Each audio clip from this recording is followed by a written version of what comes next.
নমস্কাৰ, মোৰ নাম শ্ৰী তিতিক্ষা কাশ্যপ।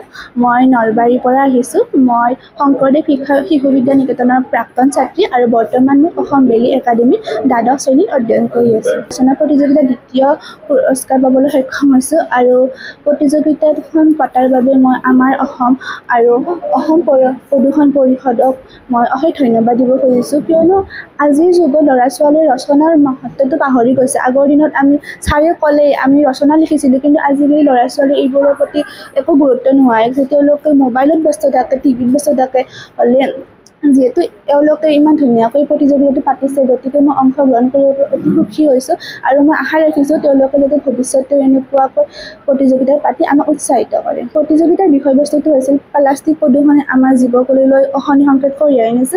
সঁচা কথা ক'ব গ'লে, কাৰণ প্লাষ্টিকটো আমি সহজতে উপলব্ধ আজিৰ যুগত, আৰু আমি যেতিয়া ক'ৰবালৈ যাওঁ আমি প্লাষ্টিকটো ৰাস্তাত পেলাই দিওঁ, আৰু ধৰক নদ নদীতো আমি পেলাই দিম বা য'তে ত'তে আমি প্লাষ্টিকটো পেলাই দিওঁ। কিন্তু তাৰে ফলত যে আমাৰ কিমান প্ৰদূষণ হৈছে সেই বস্তুটো আমি পাহৰি যাওঁ।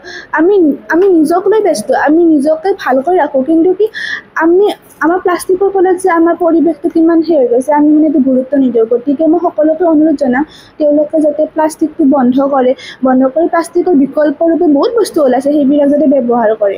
আমাৰ অসমক বিশেষকৈ তাৰ ওচৰত কৃতজ্ঞতা প্ৰকাশ কৰিছোঁ, আৰু এনেকুৱা ধৰণে আমাৰ অসমৰ যিখিনি ছাত্ৰ ছাত্ৰীৰ মাজত প্ৰতিভা লুকাই আছে তাক যাতে বিকশিত কৰাত সহায় কৰে, আৰু লগতে ইয়াৰ লগত জড়িত গোটেই পৰিয়াল আৰু অন্যান্য সংস্থাই যাতে এই ক্ষেত্ৰত আগবাঢ়ি এই নৱপ্ৰজন্মক উৎসাহিত কৰে আৰু আগৰ দিনলৈ আমাক যাতে লৈ যায়। আমাৰ ৰচনাৰ ফলত আমাৰ হাতৰ আখৰৰো কথা আছে।